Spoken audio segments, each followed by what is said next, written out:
Hello, my name is Jack Boville and I'm the chair of the English Spelling Society. I extend a very warm welcome to all of you who are participating in the International English Spelling Congress, whether you are present at a physical meeting or via your computer in your own homes through the medium of the internet. I hope that those of you present in cyberspace are receiving us well and that you will find the next couple of hours stimulating and inspiring. This event has taken quite some time in its preparation. The rationale for it was that spelling reformers had spent too long debating among themselves what kind of alternative spelling system might replace the current spelling system. Agreement seemed far distant, divided as participants were between those who sought radical solutions, those who preferred a more conservative approach, and those who were somewhere between on the opinion spectrum.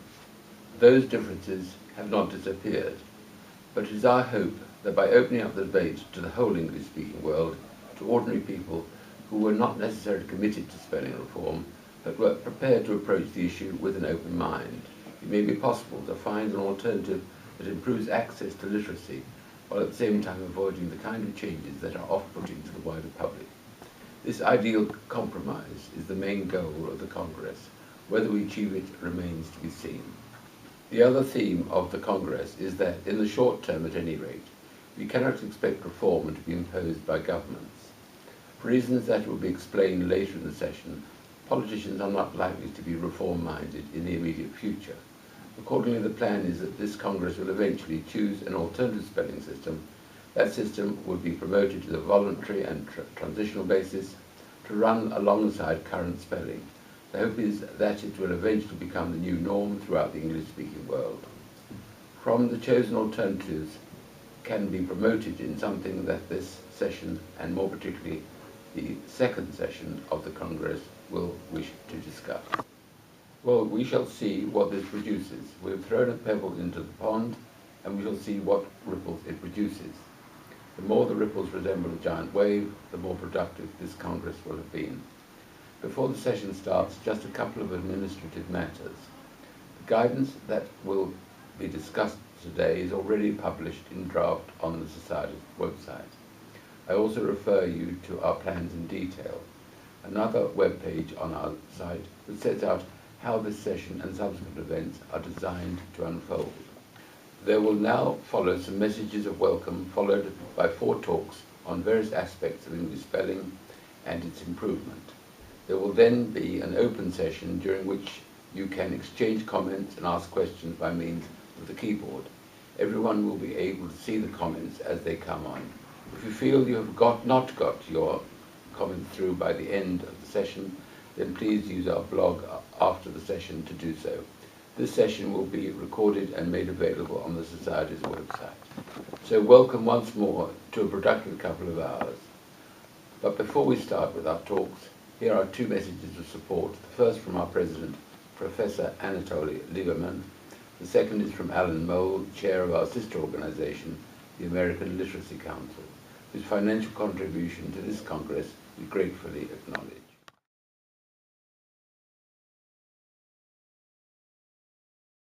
It is an honor and a great pleasure for me to be able to welcome the Congress for which we have waited so long. Our common cause is to make English more accessible to all those who use it, both native speakers and foreigners, grown under the burden of English spelling. They have to learn that spell has 2 L's, and dispel has 1, that knock has a useless letter at the beginning, while have, unlike behave, has a useless letter at the end. And the most important thing of all, that there is often an insurmountable wall between the written image of an English word and its pronunciation. Build as in building, bury as in burial, bosom, and hundreds of other words have become puzzling hieroglyphics that stand between the learners and the language they are trying to master. Time and again, we hear that English spelling cannot be reformed because the change will be too disruptive. Yet nothing can be more disruptive than what we already have. Spelling reform, like all reforms, is destined to face resistance. Yet many other countries have shaken off the outdated inheritance of the Middle Ages and later centuries in this area, and alleviated the burden of learning their languages. There is no reason why we cannot or shouldn't follow the example. Nowhere else is spelling reform overdue to such an extent as in the English-speaking world. Experience shows that societal changes may and do occur when their benefits become clear to the population. It seems that only yesterday a virile man, to look attractive, had to reek of tobacco. Today, smoking is no longer a virtue. Some 70 years ago, we hardly knew the word recycling. Nowadays, recycling bins stand at every corner. If millions of people all over the world could be persuaded to use dental floss, should we not hope that they may also agree to such a healthy change as reforming English spelling? I, for one, hope that we, the reformers, will prevail, and that this Congress will become the turning point in our endeavor to make English spelling more logical and user-friendly to the world. Millions of hours being now wasted on instruction and tons of money being spent with minimal benefits will be saved, and buckets of tears will be dried if we succeed. Welcome and good luck. Good morning, I'm Alan Mole, President of the American Literacy Council, an American Spelling Reform Society. Our name refers to literacy because our foolish, unruly spelling is such an impediment to learning to read and write. We have twice the rate of illiteracy of a language with a systematic orthography that follows its own rules. We are excited about this Congress because it may unite reformers from all over the world behind a single rational system. We will participate, and we wish it well. Thank you.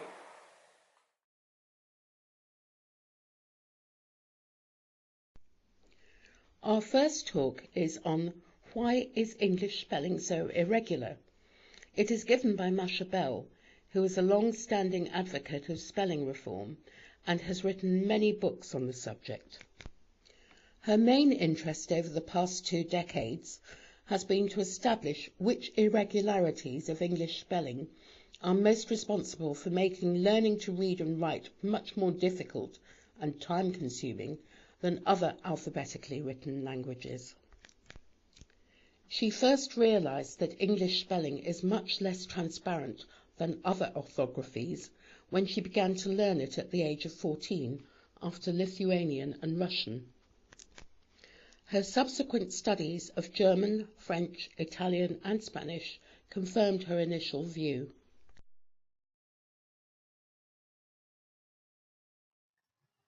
This is about the English spelling system. When you first started to learn to read and write, and you came across spellings like much money, one woman, you probably thought that this was a bit weird. But you were told by your teachers, oh, it's okay, there are good reasons for it, you will find out later. And anyway, with a bit of effort, anybody can learn it, so just get on and learn it. Well, it is a weird system. Ideally, English would have just 44 spellings because it has 44 sounds. So, for example, the A sound would be as an at, and no exceptions, A as an aim, air as an air. I mean, it could be something else, but they would have just one spelling.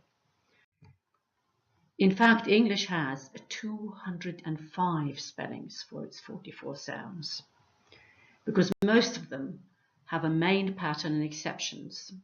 Now, if we look at the first one, A, that's not too bad.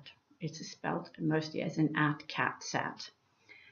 And it has just 3 exceptions. It's in plat, plaid, and meringue. But if we look at A, number 2, things get much more complicated. The main spelling is as in late, and date, and mate. But you can see here, there are lots of other ways of spelling the A sound as well, as in wait, and the other weight, and straight, and so forth. So 69 words have a different spelling. When it comes to the ain ending, it's mostly A-I-N, but again there are exceptions. And the same for an A sound at the very end, It's mostly AY, but again, there are exceptions. And so it goes on. I mean, just showing you here the next 5 sounds and their spellings. And it goes on like that for many pages. But knowing all the different ways that English can be spelled is still not enough to become a good speller of English, because you have to learn word by word when to use which. So if we take the example of the E sound in eat, eel, achieve, adhere, then there's no rule for deciding which one is right. You just have to learn it word by word.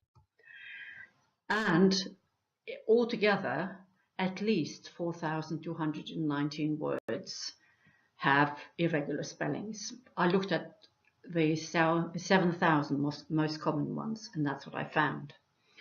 So those irregular spellings actually fill 10 closely typed pages. You can see them all on my English Spelling Problems blog. And that's why even just learning to spell moderately well, not becoming a really hot speller, takes you about 10 years, so by about age 16. But if you want to become really good, it really takes longer. I mean, most really good spellers don't become good until the end of their higher education. And if we take this by contrast with Finnish pupils learn to spell pretty well in just 1 year instead of our 10. So by age 8, they can spell pretty well. Now, the other problem is that English isn't just learning to write English that's difficult, but learning to read is difficult too. So you have lots of spellings that you have to learn. You learn a pattern like food, mood, brood, and then you learn the exceptions. But for reading, you find that the same letters have different sounds. So you've learned mood and food and brood, but it's also pronounced as in good and flood.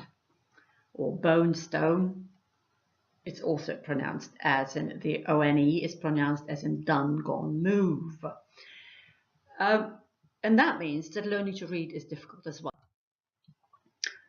Altogether, 69 English spellings have more than one pronunciation. And about 2,000 words have got tricky letters, letters with variable sounds in them. So children start by learning the patterns, and, man, can, ran, and then it's any, many, on, often, only, once, other. And again, all those are to be found on my blog too. And the differences in learning to read are very significant. So if you take countries with easy, simple spelling systems like Finland, Estonia, and Korea, children learn to read in 3 months. In their first term at school, they learn to read fluently. And by the time they go on to secondary school, there are very, very few kids that can't read. In the UK, the US, Australia, Canada, by contrast, to just read reasonably well, not exceptional words, just most ordinary words, takes about 3 years. Not 3 months, but 3 years. And by the time kids start secondary school, 1 in 5 are still struggling with reading. They're still not reading very well. Now, the long time that is needed for learning to read and write English has lots of other disadvantages as well. There are far more children than in countries with better spelling systems that are not reading and writing well. And because it takes so long, those who don't learn early have a hard time catching up later.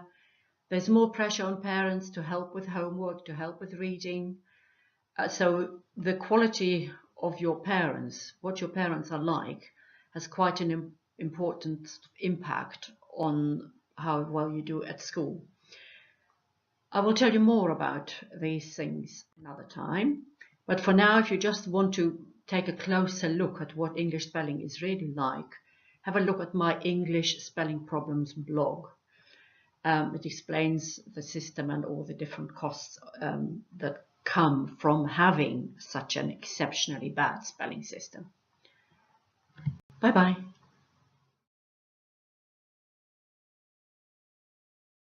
Our next talk is on the economic and social costs of English spelling. It is given by Norman Patterson, who is Secretary to the English Spelling Society and a member of its committee. His career was in commercial, scientific and systems programming, culminating in the University of St Andrews, where he received a doctorate for a thesis in genetic programming with context-sensitive grammars. Now retired, he has spent the last few years assisting the learning support staff of his local primary school, where he tutors children who have difficulty learning to read.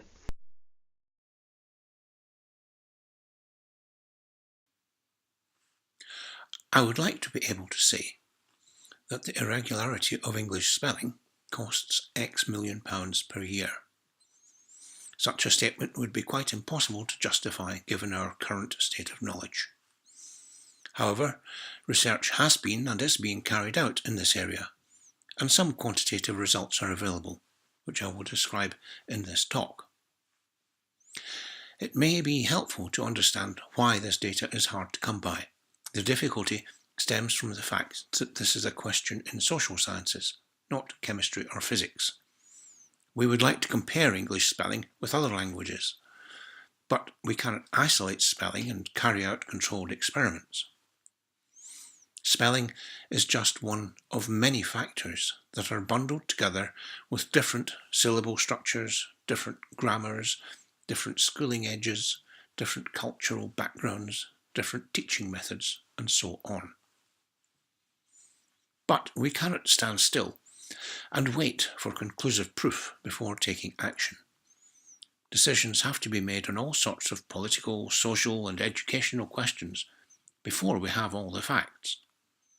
We hope that alert researchers can analyse these real-life experiments and extract some useful information from them, though it must be noted that not all government educational policy is based on evidence. In this talk, I look at the results of several studies. In section 1, I look at 2 studies about how children learn to read and spell in different languages. This involves language comparison and the psychology of language acquisition. Section 2 is about a study that measures how much money the UK spends on teaching children literacy in primary schools in England. Section 3 deals with a study into the costs of poor literacy over a longer period, namely from leaving primary school to age 37 years, again in England. All these studies have been carried out since the year 2000. A fair criticism of this talk is that they are all United Kingdom based. In such a short talk, it is hard to avoid imbalance like this. In 2003, Philip Seymour published Early Reading Development in European Orthographies. In this study, Seymour compares several European languages, including English. These languages differ in many ways, not just in terms of the language itself. The slide shows how errors in reading relate to the syllable complexity of the language. Languages with simple syllables, such as consonant-vowel, are shown on the left. Languages with complex syllables, such as consonant-vowel-consonant, are shown on the right. It can be seen that English-speaking children have a far higher error rate than any of the others, and that English also has the most complex syllable structure. Seymour reaches the rather startling conclusion that English-speaking children take about 2 years longer than other European children to reach the same level of literacy. This is typical of what these comparisons show. While we have not yet been able to show that English spelling is the smoking gun, the circumstantial evidence shows up time and again. We may argue about the extent to which English irregular spelling contributes to poor literacy, but to deny that it has any effect would be perverse. In 2010, Eduardo Quintanilla studied the development of reading in Spanish and English-speaking children to compare a regular spelling language, Spanish, with an irregular spelling language, English. The same children at various ages were asked to match pictures and words, as shown above. The experiments measured speed and accuracy. The slide shows a typical test. Here, the child has to match the picture on the left with a word on the right. If the child performed as shown, they would score 80% on this test. The children are rated for speed, words per minute, and accuracy, correct answers in 1 minute. The results for accuracy are shown in the slide. Spanish is the red line on the left, English is blue on the right. I will explain the green lines in a moment. The horizontal axis shows when the children were tested between February 2009 and June 2010. The same two groups of children were tested 4 times. The vertical axis shows the children's accuracy in matching pictures and words from 0 to 100%. Each dot on the red or blue lines shows the average score of the children in one test. The first red dot shows that the average score of the children was 60%. As we might expect, the Spanish-speaking children have greater accuracy than the English-speaking. Spanish is easier to learn than English. This is no longer any surprise. But look closely at the shape of the coloured lines. The red line is beginning to level out. The blue line is rising. The Spanish-speaking children, who are approaching a score of 100%, are reaching the point where they have learned all there is to know about reading Spanish. The English children still have a long way to go. The green lines also tell an important story. Look again at the leftmost red dot. This is the average score of 190 children. Naturally, there's a spread of ability, and this spread is shown by the green lines. When the green lines are far apart, there is a wide spread. When the green lines are close together, the spread is less. Note how the green lines narrow for the Spanish-speaking children, but not for the English-speaking children. Almost all Spanish-speaking children achieve a high score of around 100%.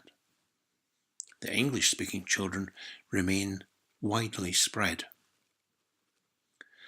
This one diagram shows the sad fact that too many English-speaking children are, for whatever reason, going to be left behind when it comes to literacy.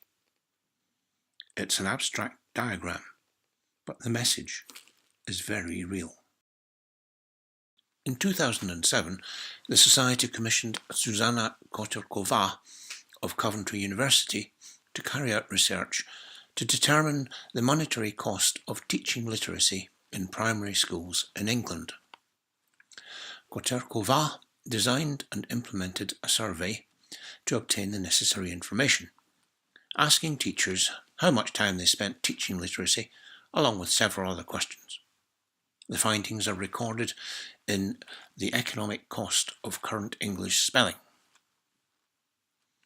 The slide shows the kind of question that the survey asked and the resulting figures, which arrive at £556 per teacher per year. That figure scales up to about £102 million per annum. To put this in context, the UK central and local government spending on pre-primary and primary education, in 2007 was about £600 million. This means that about 17% of government spending on primary education goes on literacy. This figure is only the net salary cost of primary school teaching in England. It would have to be increased by 10 or 20% to include the rest of the UK. It also does not include employment overheads such as pensions, nor does it include teaching materials, classroom assistants, or any of the other costs borne by children or their parents. In 2006, KPMG commissioned the Every Child a Chance Trust to investigate the long-term costs of literacy difficulties. Long-term means from leaving primary school to age 37 years, and by extrapolation to lifetime estimates. As far as I can tell, this study refers only to England. The findings are recorded in the second edition of the report, Long-Term Costs of Literacy Difficulties. The trust has since been wound up. The study identifies 6 types of cost. From largest to smallest, these are employment, lost taxes and unemployment benefit, education in 2 parts. First, the costs of special needs and adult education, and secondly, the cost of disciplinary problems. The 4th category is crime and the cost of the involvement with the criminal justice system. The 5th category is health, which includes costs of depression and obesity. And the 6th category is NEET, or not in education, employment or training. These are costs such as substance abuse and teenage pregnancy. The total comes to between 198 million and £2.5 billion per year. This is a very wide range, showing that the numbers are quite uncertain. Also, the costs are conservative, with a small c, as they only include those costs that are well quantified. I'd like to put that figure in context, but I'm not sure what context is relevant. It's a small part of the entire UK central and local government spending for fiscal year 2009. That was about £634 billion. If it's a small proportion, does that mean we should do nothing about it? If it were comparable to, say, the cost of the fire and rescue service, what would that mean? Not that I know if it is comparable. As well as estimating costs, the report identifies savings that could be expected from early intervention to address difficulty with literacy. The conclusion is an annual saving of about 55 million, with a high certainty, up to about 1.2 billion with less certainty. Money can only be spent once. If it is spent shoring up the effects of poor literacy, then it is lost to every other cause that we might prefer to spend it on. Shoring up does not achieve anything long term. It simply repairs the damage year after year without ever doing anything to prevent the damage from occurring in the next year. This is surely the definition of wasting money. This slide breaks down the employment-related costs. While lost taxes may seem merely a question of money changing hands between taxpayer and government, it should be remembered that what lost taxes actually imply is the lost productivity which would have resulted in those taxes. Thus, the nation as a whole loses twice. The report describes its figures as conservative because they do not include savings that could not readily be quantified, such as those listed in this slide. Take a moment to read this list and to think what these words mean. The costs may not be quantified, but they are very real to the people who endure them. Surely no one would wish to inflict or perpetuate the misery that these headings imply. The first conclusion is that Disentangling cause and effect in social sciences is never easy. We will never find 100% certain proof of anything. But we don't demand 100% certainty before enacting policies in other areas, and there's no reason to do so for literacy. Second conclusion. The evidence that we do have always points in the same direction. It would be perverse to ignore it. Finally, the costs that we can identify are significant. They are both economic, hard cash, and social, life-changing. These costs are borne in part by the very people least able to afford them, starting in childhood. We all pay something through taxation and government spending, or through lost productivity.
Our next talk is on the history of spelling reform and why it hasn't made much progress so far.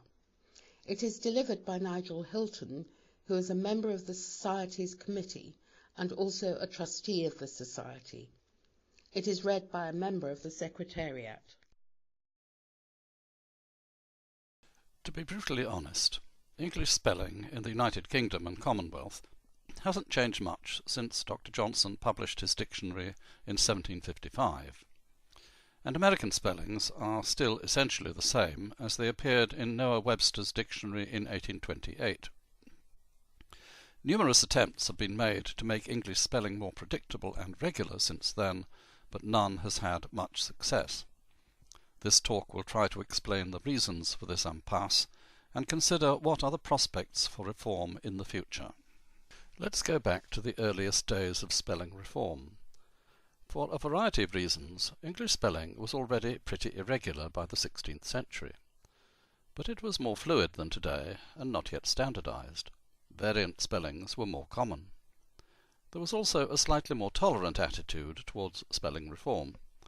Scholars such as Alexander Gill, headmaster of St. Paul's School, London, and James Howell, an Anglican priest, both proposed simplification. Howell's rather conservative efforts bore some fruit. For example, logic spelt L-O-G-I-Q-U-E became L-O-G-I-C, and sin spelt S-I-N-N-E became S-I-N as today.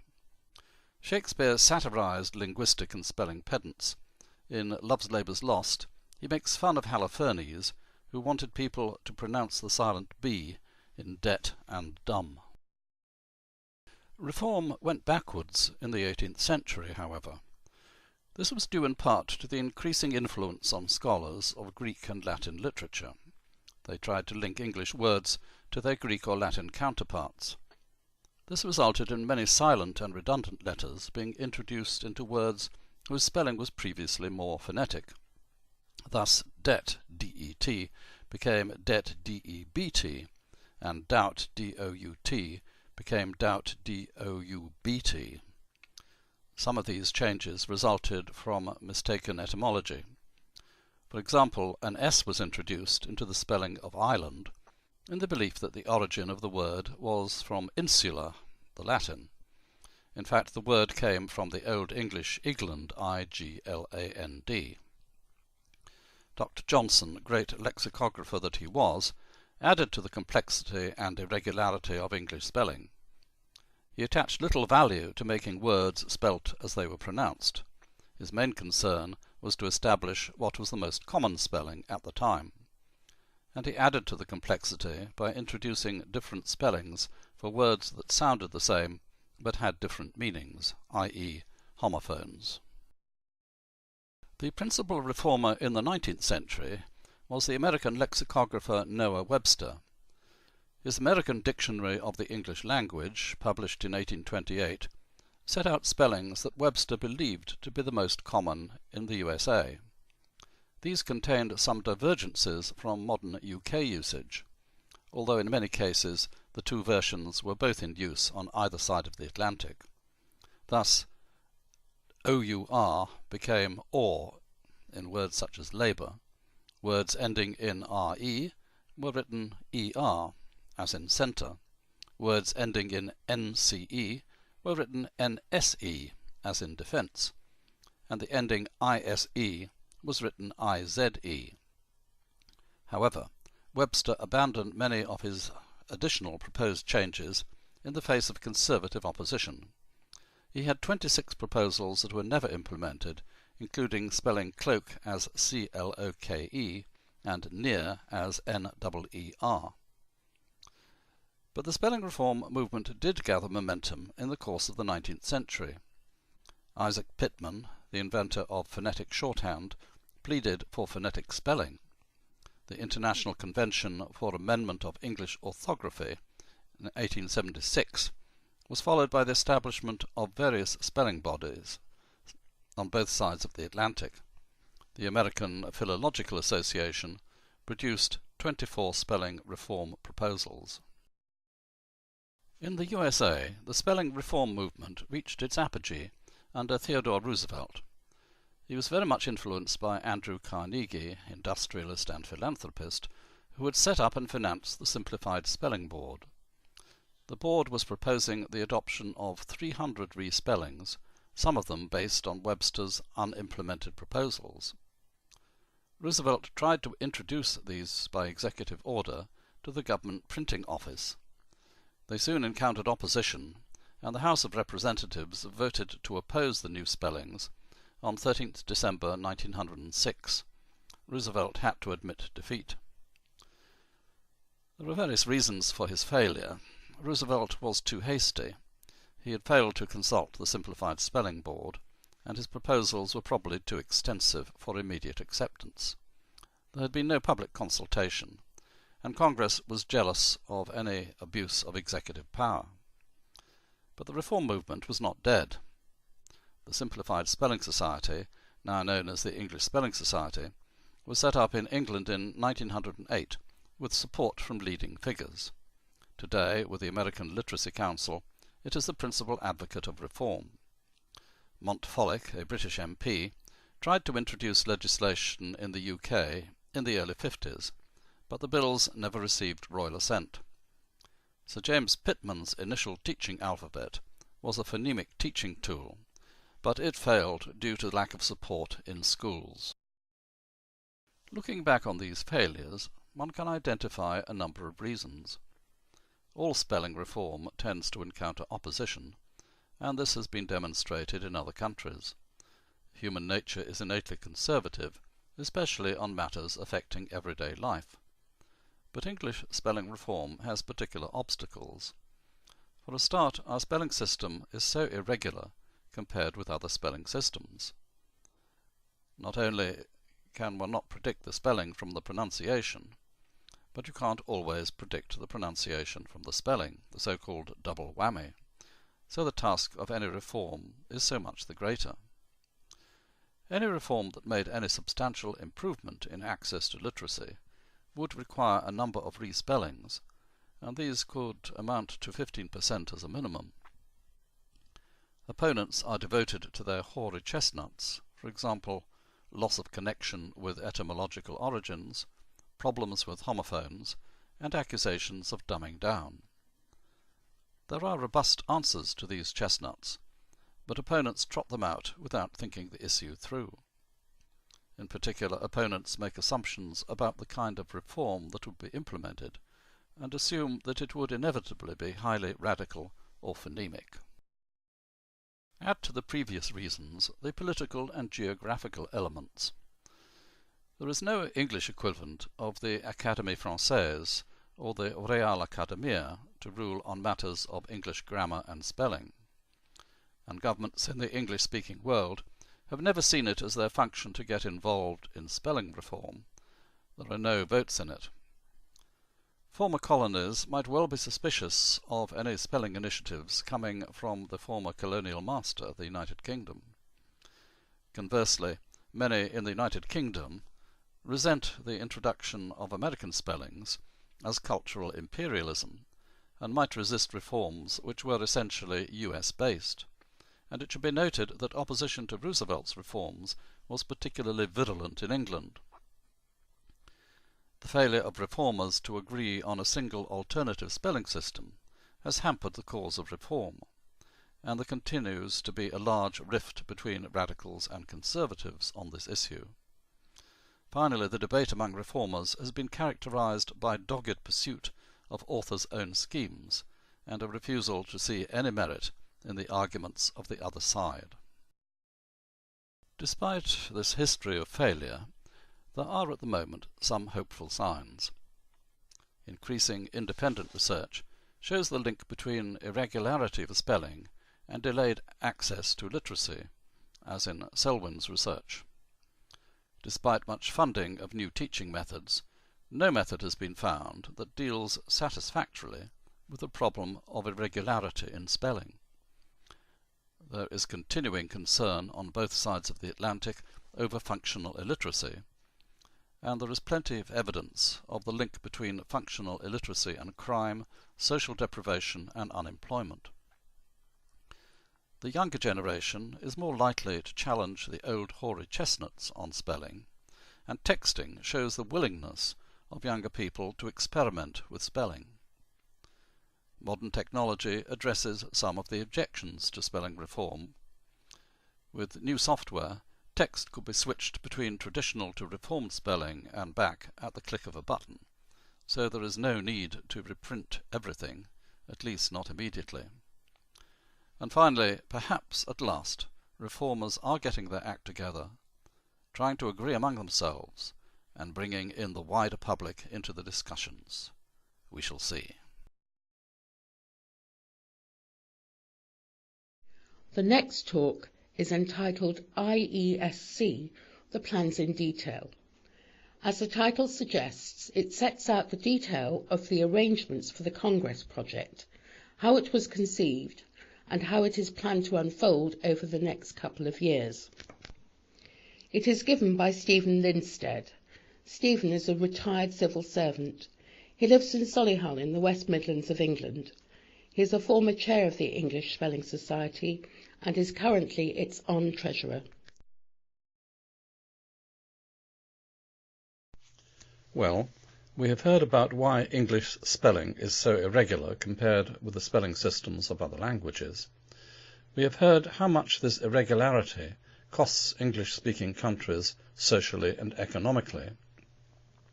We have heard the rather dismal story of past attempts at spelling reform. This talk will explain the Congress project in greater detail and why we hope it will be more successful than previous attempts. Essentially, the Congress project seeks to avoid some of the problems that have frustrated earlier attempts at reform. Let's go through these one by one. Let's face it, spelling reform is not the kind of cause that your average politician is going to take up with much enthusiasm at the present moment. There have been honourable exceptions. However, for the most part, politicians tend to pursue policies which are popular, and most will have concluded, probably rightly, that there are few votes at the moment in spelling reform. People are naturally conservative, especially about things that affect everyday living, and they resent government intrusion in these matters. Theodore Roosevelt in the USA and Follett in the United Kingdom rapidly ran into the buffers when they tried a top-down approach through executive action and legislation respectively. So the Congress, rather than seeking aid from governments at the moment, is looking to a more bottom-up populist approach. The idea is that if one can secure some kind of broad consensus among a sufficient number of ordinary people throughout the English-speaking world on what might be both effective and acceptable, there is a greater long-term chance of success. This assumes that an acceptable alternative would spread at grassroots level to a degree that governments and the academic establishment eventually would make such alternatives official. When I say ordinary people, don't misunderstand me. I am all too well aware that for some, any change to spelling whatsoever is anathema, and likely to bring out all the hoary chestnuts of opposition. These chestnuts are legion, and spring for the most part from ignorance and a rush to judgment. There are weighty counter-arguments to each. However, we have to face the fact that for some, perhaps many in the English-speaking world, spelling change is a horrifying idea, tantamount to cultural sacrilege, and English spelling is not alone in having such strong supporters of the status quo. There are nevertheless some grounds for optimism. While the full membership of the English Spelling Society is modest, associate members, who do not pay any subscription, number over 1,000, and more are joining every week, and the correspondence we have with inquirers suggests that there are many who are not persuaded by the hoary chestnuts, and are vaguely sympathetic to spelling reform, even if they are not wedded to any specific changes. It is at the heart of this project that we should open up the debate to as many people as possible, particularly to those whose minds are not closed to the possibility of change. Why should the general public be any wiser, or their contribution more valid, than the experts? Well, there are two reasons essentially. The first, already mentioned, is that the wider the involvement of ordinary people, the greater the chance that a critical mass will develop which governments and academia have to take seriously.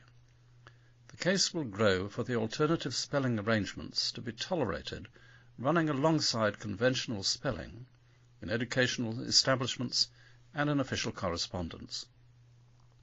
The second reason is that, frankly, the debate on spelling reform has been rather inward-looking over the past 100 years. Since 1908, when the English Spelling Society was founded, an enormous amount of information has emerged on English and other spelling. Just look at the publications and research pages on our website, and that has been very valuable. However, the fact is that those wedded to reform have never agreed on what should replace traditional spelling, even though a considerable number of alternative schemes have been produced by members of spelling organizations and others. Reformer has spoken to reformer, sometimes less than cordially, and the debate has sometimes been rancorous. Indeed, there is a clause in the Constitution of the Society that permits members to be expelled for intolerance of the views of others. It has not been invoked recently, but its existence is testimony to how heated the debate can get at times. We want to avoid such rancour in the proceedings of the Congress, and we hope that participants in this enterprise will display the tolerance and goodwill that is essential to its success. Hopefully, the involvement of those who come relatively new to this debate will open up some new insights and perspectives. There is another theme which we hope will run through the sessions. It can be argued that given the high degree of irregularity in English spelling, only major changes are worthwhile, and that while we are about it, we should aim for the degree of predictability to be found in spelling systems such as Spanish, Italian, and Finnish. The so-called double whammy would totally disappear. One would be able to predict the spelling of English from the pronunciation, and the pronunciation from the spelling, so-called two-way phonymicity. According to that argument, it doesn't matter that people would have to accept a high degree of change, perhaps over 75% of words in the dictionary. It will be worth it in the end because access to literacy will be greatly increased. Those on the other side of the argument believe that, given natural conservatism, such tactics will ensure that the end is never achieved, and that one should aim only for minimal change, which will remove only the worst examples of irregular spellings. The objection to such conservatism is that a minimalist approach will probably not achieve very much despite all the effort put into it, and that it might not even produce the one-way phonymicity to be found in most other spelling systems, i.e., when one can predict the pronunciation from the spelling, if not vice versa. No doubt we shall have a variety of such views expressed today and throughout the Congress. The decision will, at the end of the day, be up to the participants.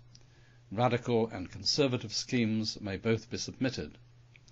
However, the guidelines for authors and the expert commission, as currently drafted, and I stress that they are only a draft at the present moment, do suggest that compromise is not a dirty word, and that schemes which try to reconcile maximum access to literacy with avoiding quite unnecessary changes are to be commended. Whether we manage to achieve such an ideal compromise remains, of course, to be seen. Finally, some detail about the way in which the Congress will proceed from now on. After these talks have finished, there will be an open session. You will be free to contribute by typing messages on your keyboard. These will be visible to all of you, and after the first session you can post any comments you want on our blog. We shall open a new thread specifically for post-session debate. These proceedings, including the open session, will be recorded and made available via our website. The next step is finalization of the guidelines for those submitting schemes and for the expert commission. Immediately thereafter, we hoped to appoint the expert commission. We decided to wait until after the first session before making appointments, firstly to see if we had any volunteers for this task, secondly to enable participants to suggest additional candidates. The names will be announced shortly, after the revised guidelines have been published. It will then be open to authors wishing to submit alternative schemes to send them in for consideration. The schemes will have to comply with a template to ensure that they can be compared easily and that all necessary information is supplied to the expert commissioners. The schemes will be examined by volunteers who will make sure that the scheme fits the template's requirements before it is forwarded, but they will not comment on the merits of the scheme, which is down to the commissioners. There will be a period of about 6 months during which authors can submit their schemes, dating from the time when invitations to submit are issued, hopefully fairly soon after this first session. We have to have some deadline, because otherwise the process of examining them would drag on indefinitely. The essential task of the commissioners will be to select a short list of about 6 from the schemes submitted. Ideally, any scheme submitted that complied with the template would be voted on in the final vote. However, we could have quite a large number of schemes submitted, and it seemed desirable to reduce the final choice to manageable proportions. Nevertheless, in order to provide the voters with a range of options, the commissioners will be asked to select some that are more radical than others. The shortlist, when produced, will be published on the Society's website, and there will be the opportunity for further discussion and comment. Sometime in 2019, there will be a second session of the Congress. This will discuss the schemes submitted, as well as future arrangements for publicising and encouraging the use of the selected alternative. Firstly, the opportunity to register will remain open after the first session of the Congress. Those who register after the first session will have the same opportunity as earlier comers to take part in the second session and vote on the final selection. In fact, registrations will remain open until just before the second session. Secondly, it is likely that a number of people on the committee of the Society, or associated with it, will wish to submit schemes of their own. It is important to encourage a wide range of schemes for consideration by the commissioners and the participants. However, it is also important to ensure that the Congress is seen to be conducted fairly and that any conflicts of interest are managed. Accordingly, no person who submits a scheme will be allowed to be on the expert commission. They will not be allowed to sift their own submissions. They will not be allowed to take part in the final vote, and, if a member of the committee of the Society, will not be able to take part in any decisions on the final form of the guidelines. We hope that these precautions will guarantee a fair and transparent Congress in which the public can have confidence. Our last talk concerns the guidance document, which is accessible via the Society's website. As this draft was issued with the authority of the Society's committee, it is presented by the Secretariat. This talk is about the guidance, an exposure draft that was published on the Society's website when applications were opened in January 2018. It is intended to guide authors who wish to submit schemes to the Expert Commission and to be of assistance to the Commission in making decisions on shortlisting. The guidance document is currently only a draft. It will be finalised by the test committee after this session is completed, taking account of comments received. The underlying theme of the Congress is to improve access to literacy by simplifying current English spelling, but also avoiding unnecessary changes which may make it more difficult for the approved scheme to obtain wide support in the English-speaking world. The rest of this talk explains the guidance in greater detail. Generally, the points raised are not formal instructions, but authors are asked to bear them in mind when submitting their schemes. The one formal requirement is that all schemes should follow a prescribed template. This will be published on the website after the first session. It is designed to ensure that the Commissioners have all the details they need in carrying out their shortlisting and that they can more easily compare the various submissions. It will cater for a wide variety of submissions, including both conservative and radical. The Commission will be free to suggest changes to a submission if they think it has promise but could be improved by certain additions, omissions or alterations. The author can accept or reject the Commission's suggestions. Equally, the Commission will be free not to shortlist a scheme whose author has declined suggested changes. Diacritics or accents alter the pronunciation of a letter, for example the French acute. Special letters are ones, perhaps found in other languages, which help to indicate pronunciation, but which do not feature in the modern English alphabet, for example the German sign for the double S sound as in hiss. Some authors of schemes include diacritics and or special letters.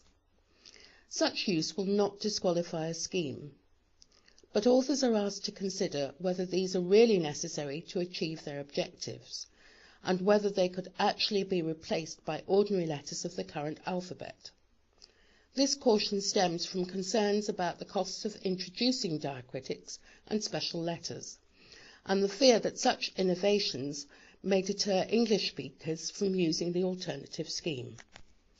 If diacritics or special letters are to be used, the author should justify this in the submission. Graphemes are letters or combinations of letters that represent phonemes, sounds.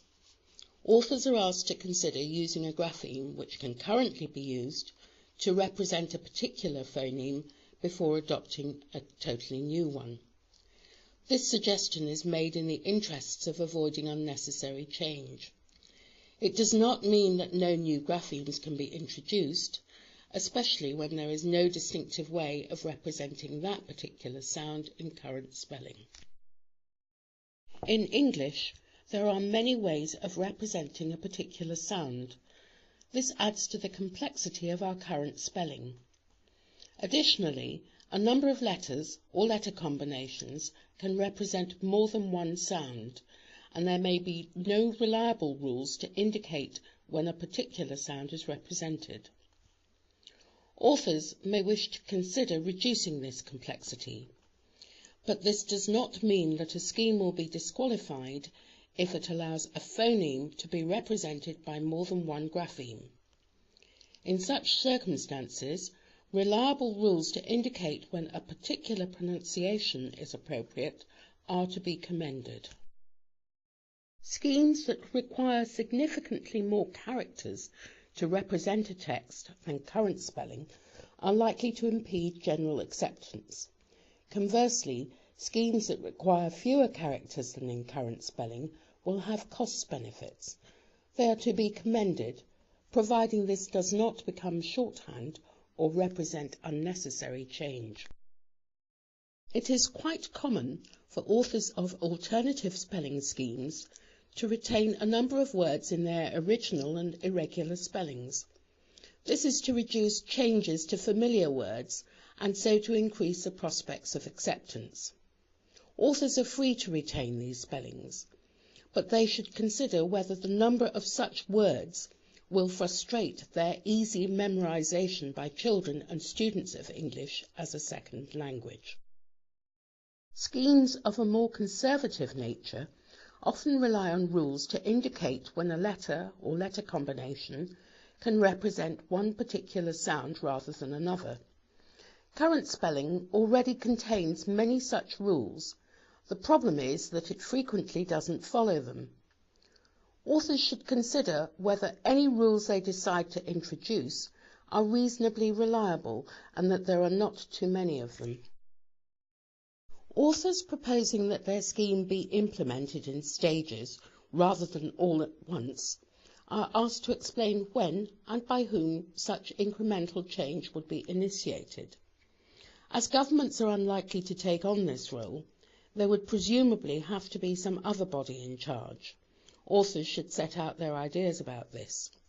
They're also asked to consider how conflicts with current spelling would be managed.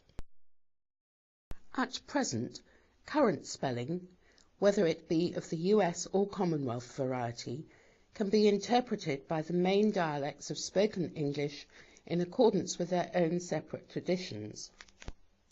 Thus, an American or Scot would pronounce the word learn sounding the R, whereas some other accents would suppress it. If a scheme can only be interpreted easily in accordance with one particular regional accent, then this is likely to impede its global acceptance. Authors should see if they can devise schemes that do not run into this problem.